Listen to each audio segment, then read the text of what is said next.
What's up, guys? Welcome back to Veteran Aquatics. My name is Dylan, and today we're going to be talking about the Aquarium Co-Op sponge filter.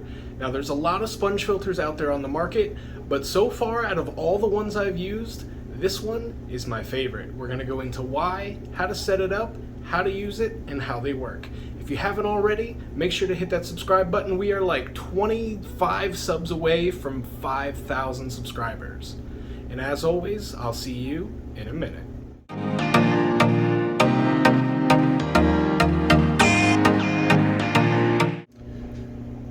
Alright, so let's go ahead and check out these sponge filters. So when I order them, I order a minimum of 6 at a time.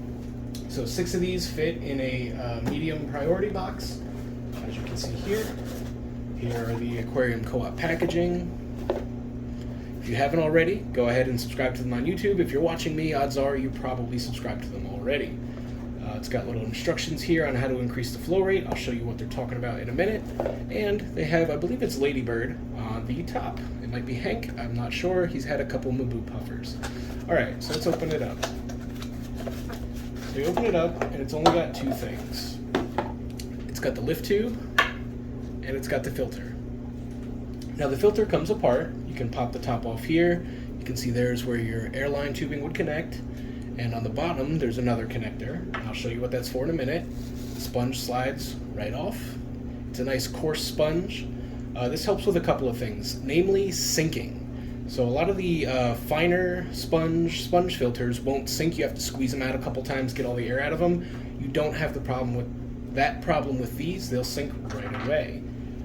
You have the tubes down here, and these can pop right off the base. This base is nice and heavy, which is what keeps it flat on the bottom of the tank and what helps it sink. So we'll go ahead, we'll put this back together, put the sponge back on. Alright, so let's go ahead and talk about this. So that's the bottom, that's the top. This is where you connect your airline tubing. This allows you to connect a small piece of airline tubing. This little piece of airline tubing allows you to connect an airstone to it. So you connect the airstone to it, you can just stick it down in the filter like that, it just pops right into place. So that does a couple of things. And I'll show you the difference between having an airstone in it and not. But something to keep in mind is that if you're not using a good quality airstone, they can clog. Right? These filters are sucking up all the particulate. This is a coarser sponge. So a fair bit of it can make it to the center. So if you have one of these and you're running an airstone and you notice the flow stops, you probably need to either clean or get a new airstone. So here's our lift tube. So what we would do is take normally I would be using the black Aquarium Co-Op airline tubing, but I'm out, so I'm using clear tubing. We will take our airline tubing, thread it through the lift tube. We will connect that to the little attachment portion here, eventually. And then we could just slide the lift tube in and into place. We would just hook this end to our air pump, and boom, filter. These are one of the simplest, easiest to use filters that you can buy. Sponge filters in general. These are just the ones that I prefer. Aquarium Co-Op makes a good product. I really do love their sponge filters and quite a few of their other products as well. So let's go ahead and check these out in tanks and see what they look like. So first, I want to show you what it looks like with an airstone in it. So you can see the bubbles are fine, it's not making that loud bubbling noise. The loud bubbling noise is coming from the tanks behind me, which do not have airstones. So in here, there's a crypt, there's a bunch of orange Venezuelan cories, some cold cherry shrimp, and some little baby flametail endlers. So I'm excited about these. I got them at a recent auction, so I'm hoping they grow up into something very nice, very pretty. There's some nice Anubias on the back of that piece of driftwood, a heater. This is just a 20-gallon long. So again, you can see the nice fine bubbles. It doesn't make a lot of noise. So let's go ahead, turn around, and check out one that doesn't have an airstone. So here's an example of a tank where the filter's running, but I did not put an airstone in it. This is my Tangerine Tiger Caridina shrimp tank. And you can see the bubbles are much bigger. It's making the blah, blah, blah, blah, the bubbling noise. Right, versus the airstone. The airstones really are nice, but again, just make sure they don't get clogged, and if your filter stops running with an airstone in it, odds are all you need to do is clean it off or put in a new one. Look at that nice Tangerine Tiger back there. It's exciting. I really do like shrimp, guys. I'm getting into it. I've got orange lilies in here,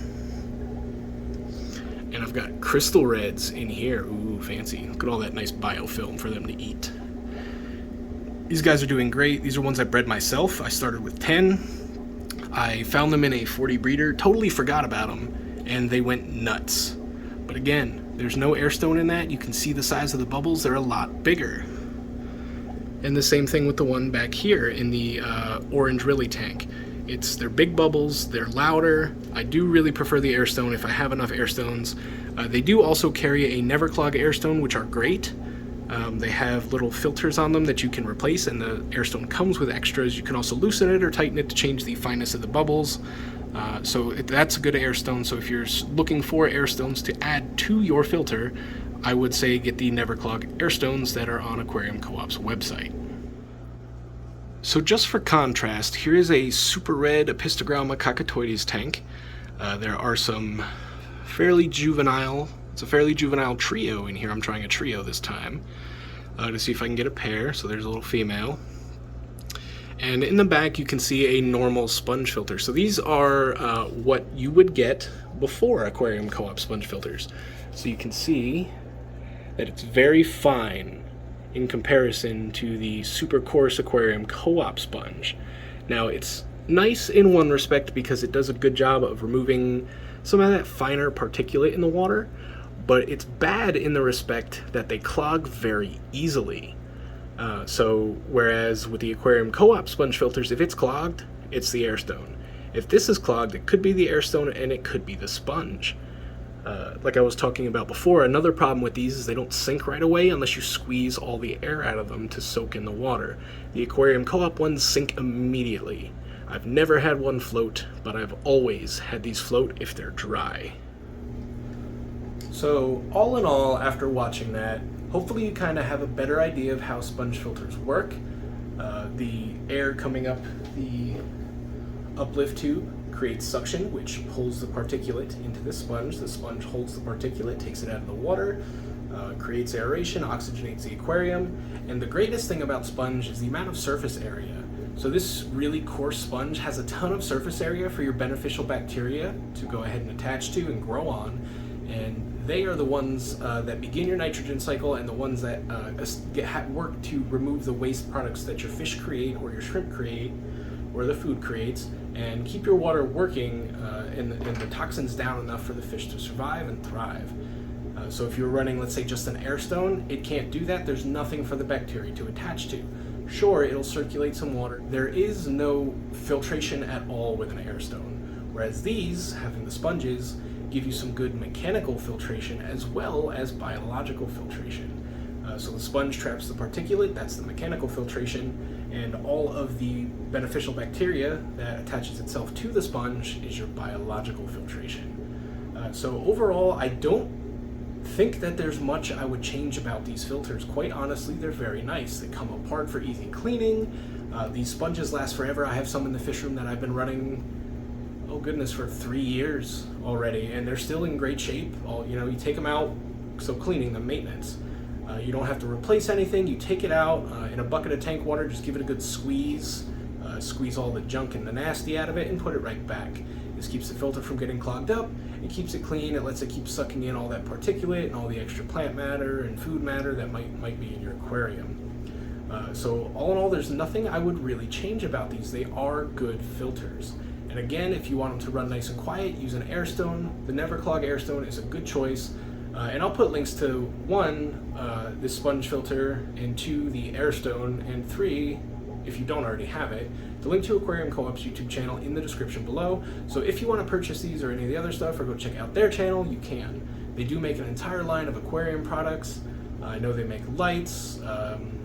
They sell the Zis brine shrimp hatcheries, heaters, so air pumps. They have nice USB nano air pumps, which I do own, I just have to find.